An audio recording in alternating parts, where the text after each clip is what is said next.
Por que nós ainda somos racistas?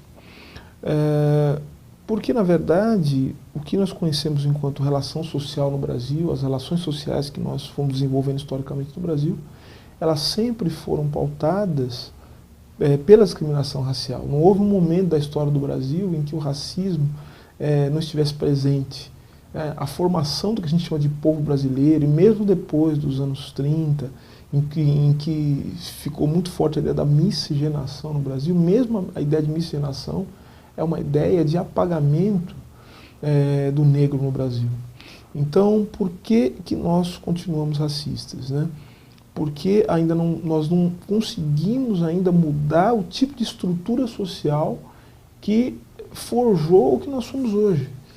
Então isso vai dar muito trabalho, a gente está muito no início de um processo de luta. O que não quer dizer também que a gente não avançou muito. A gente avançou sim, porque os movimentos sociais, né, assim, desde sempre, o povo negro sempre se colocou resistindo a todos os efeitos nefastos do racismo. Então a resistência do povo negro, a luta do povo negro, do povo brasileiro que quis e quer construir uma sociedade mais justa, é um fator importante que nós vamos considerar, mas a luta ainda está muito longe de terminar.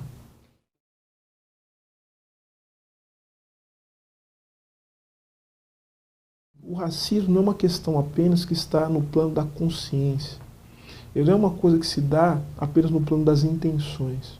O racismo, ele é estrutural.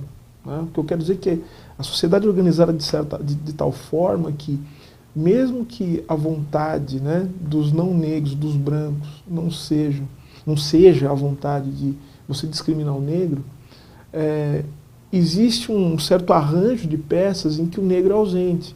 Né? Acho que vocês sabem disso na universidade, vocês são universitários.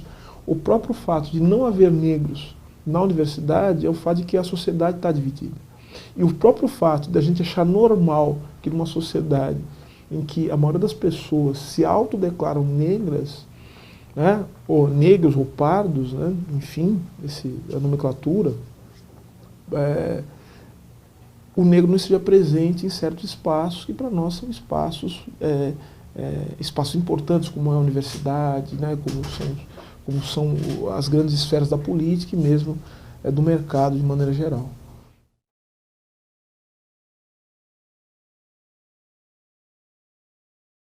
A cota racial é um exemplo do que a gente chama de ação afirmativa. A ação afirmativa, ou ações afirmativas, são políticas públicas que visam criar um patamar mínimo de igualdade, colocando certas minorias historicamente discriminadas dentro de uma possibilidade de isonomia. Ou seja, quando você tem parte da população que historicamente é discriminada e por conta dessa discriminação sofre uma série de efeitos, seja no campo político, seja no campo econômico, subrepresentação política, né, a pobreza, a desigualdade, né, é o efeito mais atroz da discriminação racial. É necessário, portanto, que o Estado ele fomente políticas, ou ele faça intervenções diretas no sentido de dirimir essas desigualdades. Então, a cota é uma possibilidade, um método, ou seja, a cota é reserva de vagas, você reserva certas vagas em certames públicos, como, por exemplo, vestibular, ou então concursos públicos para ser certos cargos públicos, ou então preenchimento de cargos em comissão. O Estado determina, então, que eles são preenchidos com pessoas que pertencem a essas minorias. Quando eu falo de minorias, não falo só de negros, né? Você pode também, como já existem cotas para as mulheres na política, para pessoas com deficiência, ou seja, pessoas que por algum motivo sofrem os efeitos de desigualdades sociais, que causam uma série de desvantagens, elas podem ser beneficiadas dessas políticas de ação afirmativa.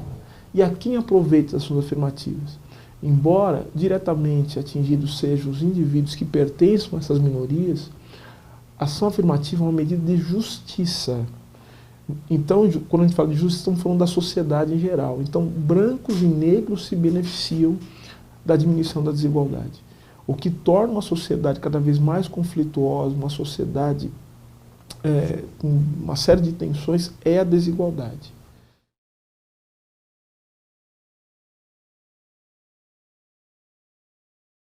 O grande ponto da política é mudar o modo com que as coisas se reproduzem, como é que a gente costuma, a gente precisa mudar o jeito da gente se relacionar.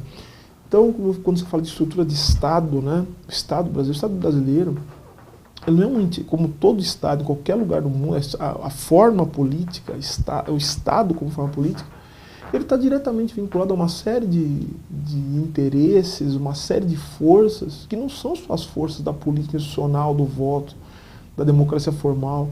Né? Existe a maior força que cruza o Estado é a força do capital, de uma sociedade capitalista. Uma sociedade que se pauta pelo antagonismo, pelo conflito, pela transformação dos indivíduos em trocadores de mercadoria. Então esse é o ponto central. De tal sorte que o racismo, para uma sociedade que se pauta pela divisão da sociedade em grupos, desses grupos de indivíduos que cuidam da sua vida, o racismo é um elemento importante para a manutenção da sociedade tal como ela é. Então, ainda que indiretamente, existem pessoas que se beneficiam do racismo. Ser branco, não importa a sua intenção. Não importa se você é favorável à luta, se você acha justa a sua afirmativa, ser branco estruturalmente dá um privilégio numa sociedade como a nossa. Então, quando você mexe com esse tipo de coisa, quando você quer dividir esse poder, em especial num país como o nosso, de desigualdades profundas, em que algumas pessoas se beneficiam mais largamente da desigualdade, qualquer tentativa de mudança vai provocar reações violentíssimas.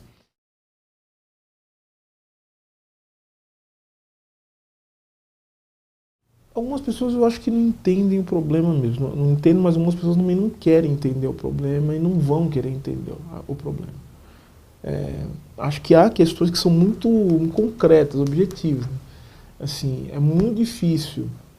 Eu vou ter que ter muita força, eu vou ter que ter muita força moral, eu vou ter que também ter muito convívio com outras pessoas que pensam diferente, vou ter que estar aberto, vou ter que fazer política, vou ter que pertencer a esse movimento da política para poder mudar a minha condição. Se eu fosse branco, e eu entendo esse ponto, é muito difícil você se entender como privilegiado e também estar disposto a se desfazer do seu privilégio, em nome de alguma coisa que é um caminho, mas que você ainda não pode, você não pode ver exatamente onde é que você vai chegar, Então, é uma grande aposta no futuro, na construção de um futuro. Então, tem essas pessoas que realmente não entendem, tem outras que objetivamente não vão entender, não querem entender. E aí, meu caro, é o conflito político, É o que a gente tenta fazer pelo convencimento, tenta ensinar, mas tem pessoas que claramente não vão ceder passo.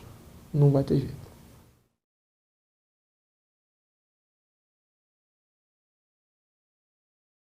Quem fala que é a favor de cota social e contra a cota racial, costuma dizer, não quer nenhuma e nem a outra. Não quer nenhuma coisa nem outra. Eu não sei, esse argumento da cota social, ele, com todo respeito, ele chega a ser meio ridículo.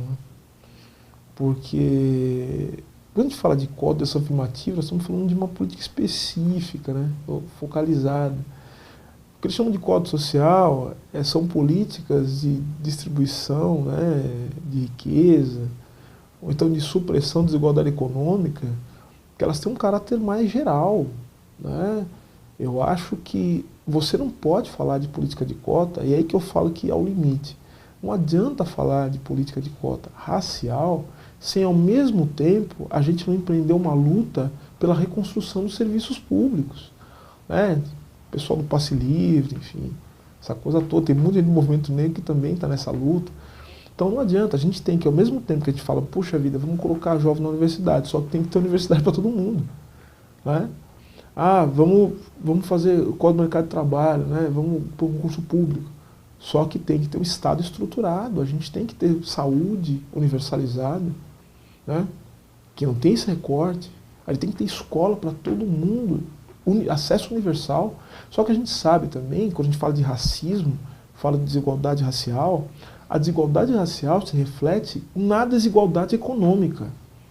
Quando a gente fala de negro, não está falando do negro porque o negro não... nós temos um negro que ganha 20 mil reais e o branco ganha 21. Não estou falando disso. Nós estamos falando de gente que, quando nasce um negro e o outro branco, as chances do branco, né, são maiores, inclusive de sobreviver, né, de passar aí dos 23, 24 anos do que o negro, que a chance é menor.